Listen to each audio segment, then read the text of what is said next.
Halo teman-teman, balik lagi bersama saya dan gimana kabarnya? Semoga pada sehat-sehat di sana ya. Dan pada video kali ini kita bakalan membahas sebuah film yang sangat edan banget adrenalinnya. Karena dalam film ini kita akan berhadapan dengan pereboman di mana saya juga keringat dingin dari kaki, tangan, dan yang ada di dalam celana saya. Oke, tanpa banyak sana sini karena sebentar lagi saya akan ada meeting tentang sembako bareng Pak RT. Langsung saja kita ke alur ceritanya.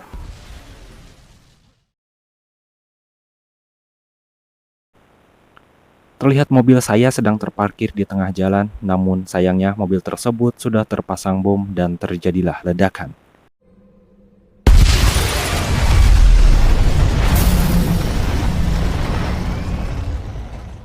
Dan di pagi hari yang mencorong itu, kita dikenalkan dengan pemeran utama kita yang bernama Matt, yang sedang latihan tinju walaupun sering sakit pinggang. Dan tak lama, Matt mendapatkan PC dari rekan kerjanya yang bernama Anders yang memberitahukan bahwa ia harus menghubungi Carr, yaitu rekan kantornya, yang mengatakan bahwa ia rugi dalam bisnisnya. Dan Matt mengatakan bahwa ia akan berbicara dengan partnernya itu. Kemudian, ia akan bersiap-siap untuk bekerja dan menghampiri istrinya yang bernama Heather dan memberi kecupan pertama di pagi harinya. Heather berkata ia akan bertemu dengan seseorang yang bernama Christina. Namun Matt malah fokus ke iPad-nya hingga Heather diabaikan karena hal kerjaannya itu. Dan pada akhirnya, Matt lah yang harus mengantar anak-anaknya ke sekolah. Dua anak Matt diantaranya Emily dan abangnya bernama Zack yang tak mau sekolah karena ingin bolos bersama dengan pacarnya. Namun, Matt memaksa Zack untuk sekolah saja sehingga Zack pundung dan memilih untuk jalan kaki. Setelah Matt masuk ke dalam mobil terlihat sebuah volume yang ketika Matt duduk volumenya tersebut naik dan apakah benda itu kita akan tahu sebentar lagi. For practice, I have a match today. Setelah Matt berjalan ke depan gang, Matt langsung mengajak Zack untuk naik mobil. Namun, Matt terlihat malas banget untuk masuk ke dalam mobil ayahnya tersebut yang membuat Matt marah dan akhirnya Zack masuk. Setelah berjalan, Matt menghubungi Carr membicarakan perihal kerjaannya untuk mengajak Carr berinvestasi lagi di perusahaannya Matt. Dan Carr menyetujuinya bahwa ia akan berinvestasi di perusahaannya Matt. Tak berselang lama suara telepon terdengar dan sangkaan Matt itu adalah handphone milik Zack. Namun, Zack berkata bahwa itu bukan miliknya. Begitupun dengan Emily. Setelah Matt mengangkat teleponnya itu dari percakapan orang misterius mengatakan bahwa dirinya sudah menyimpan bom di bawah kursi serta dengan kursi anaknya. Sontak, hal itu membuat Matt merasa kaget dan khawatir mengancam nyawa anak-anaknya. Sehingga ia lengah dan hampir saja menabrak mobil yang ada di depannya. There is a bomb under your seat. Dad, Dad! stop! Right here.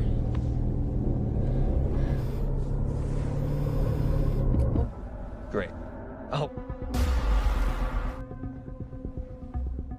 Kemudian orang misterius itu menelpon lagi Matt dengan HP yang sudah disiapkan oleh orang misterius tersebut. Agar tidak diketahui anak-anaknya, Matt menggunakan earphone untuk berbicara dengan orang misterius itu. Kemudian, orang tersebut meminta Matt untuk terus berjalan. Dan orang tersebut memberikan instruksi jika Matt beranjak dari kursinya itu, maka akan meledak bersamaan dengan anak-anaknya. Di sini, Matt meminta maaf jika ia punya salah kepada orang misterius itu. Namun, orang itu menjawab dengan mengejeknya. I'm sorry. What have you done, Matt? Kemudian seorang pemotor ada di belakang mobil mereka mengikutinya. Menurut Matt itu adalah orang misterius yang ada di dalam panggilan tersebut. Orang misterius itu berkata bahwa ia selalu mengintai mereka. Kemudian orang misterius itu meminta ponsel anaknya untuk dibuang. Hal ini membuat Matt merasa kesulitan untuk meminta ponsel anak-anaknya tersebut. Karena terdesak, akhirnya Matt meminta anak-anaknya untuk memberikan ponsel-ponselnya kemudian membuangnya. Dan sekaligus ngerem mendadak untuk membuktikan itu orang misterius atau bukan. Do what I say. What? Your kids' phones. I want them out of the car. Zach! What the hell, Dad? I told you to get there for 7. Oh my god, you just hit Zach's girlfriend! Dan orang itu bukan orang si misterius tersebut namun pacarnya Zack yang mengikuti mobilnya untuk bolos sekolah. Dan kini Matt memberitahukan kepada anak-anaknya bahwa ada bom di dalam mobilnya itu. Hal itu membuat Jack dan Emily merasa terancam dan memberitahukan bahwa jika ia keluar dari mobilnya itu, maka bomnya akan meledak. Kemudian, orang tersebut meminta Matt untuk mengikuti lokasi yang sudah ditentukan. Tak lama Matt ditelepon oleh seseorang yang mengatakan ada bom di dalam mobilnya. Namun, cewek yang ada di sampingnya terlalu ketakutan sehingga ia merasa gelisah dan berontak akan keluar dari dalam mobilnya itu. Dan lebih pasnya lagi, ada polisi sehingga polisi itu menghampiri mobil temannya Matt yang membuat mereka disuruh keluar dan ini yang terjadi. Oh no, I don't want to die. No, what are you doing? He said no fine. Give me the fuck. There's a police officer walking. Ordnung bei Ihnen? Ja. Sie kann nicht. Sie muss im Auto bleiben. No!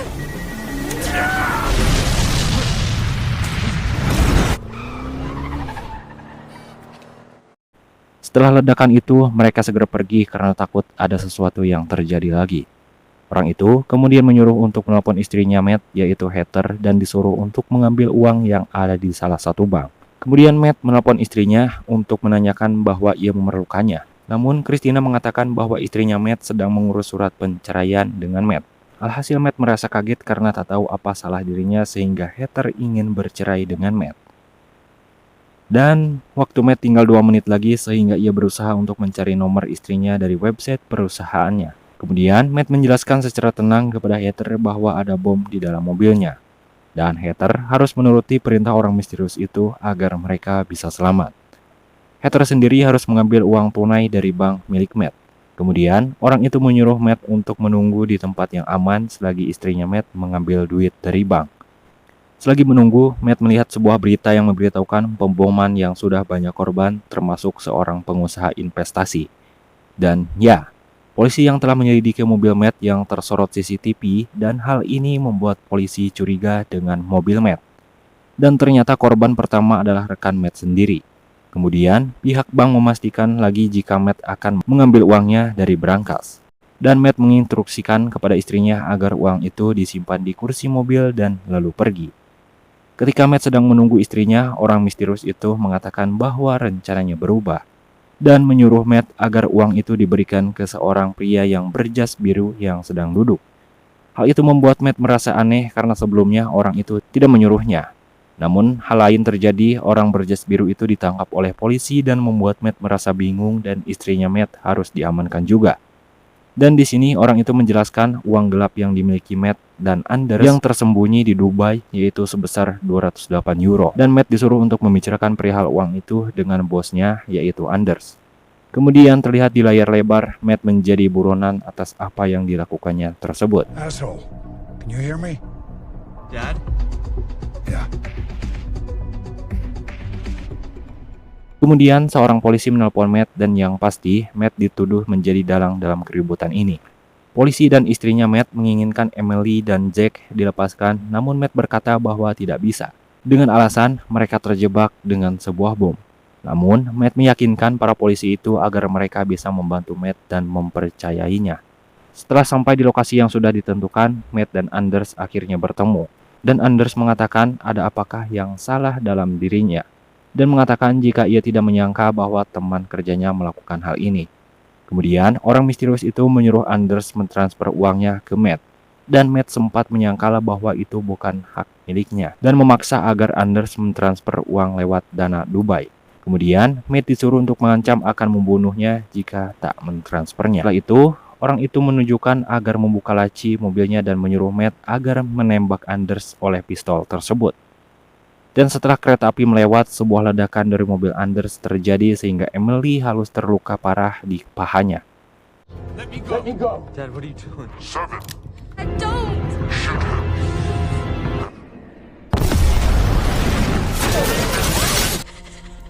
Hem!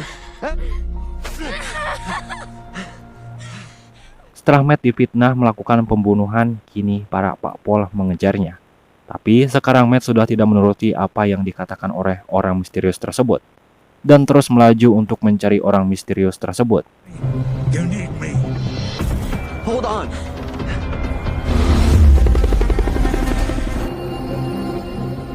Damn it.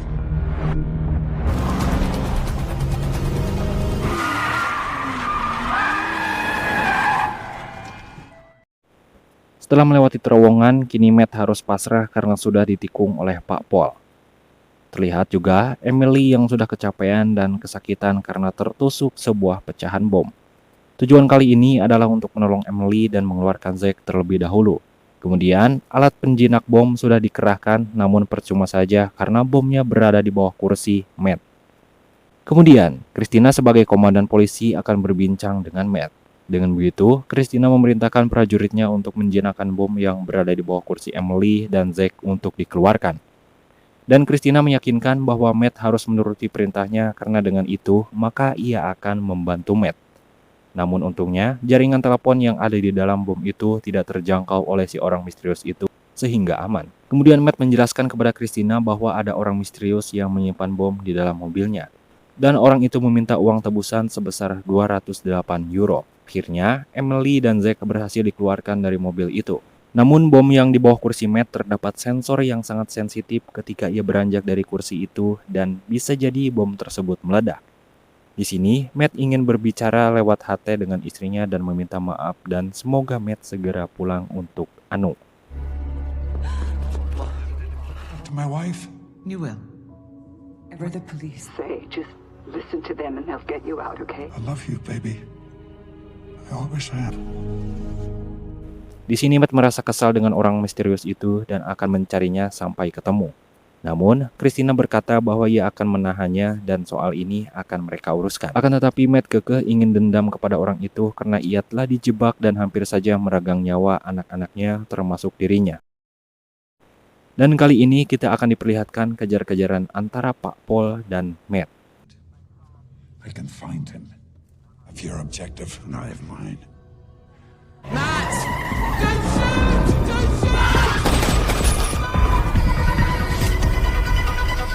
Di sini orang itu meminta agar cepat ditransfer. Namun Matt ingin bertemu empat mata agar ia bisa tahu siapa. Dan mengirimkan Sherlock untuk pertemuannya.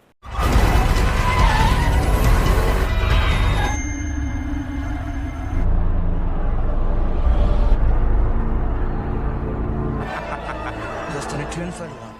Dan di sebuah kerumunan masyarakat yang sedang demo, tiba-tiba seseorang bertopeng masuk ke dalam mobilnya Matt dan mengatakan segera mentransfer uangnya atau akan mati berdua dan bersama orang warga sipil yang tidak bersalah. Kemudian orang itu menyuruh Matt untuk berjalan menuju tempat yang sepi dan setelah dibuka topengnya, orang misterius itu ternyata adalah Anders sendiri.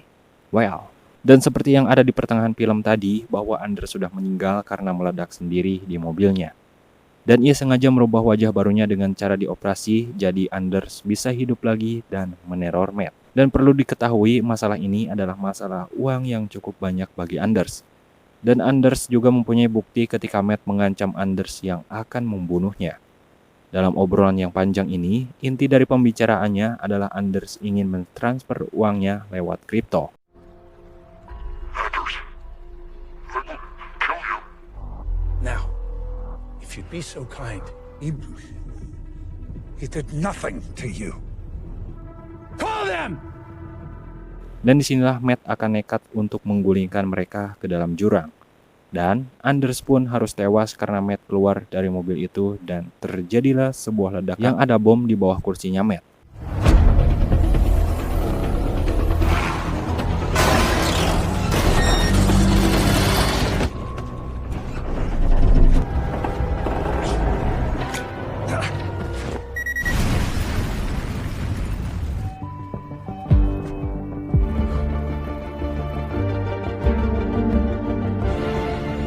Dan film pun selesai.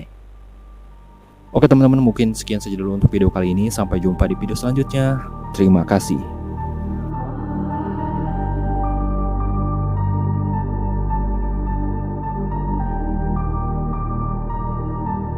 I tried so hard and got so far, but in the end, it doesn't even matter. I had to fall to lose it all. In the end, it doesn't even matter. I tried so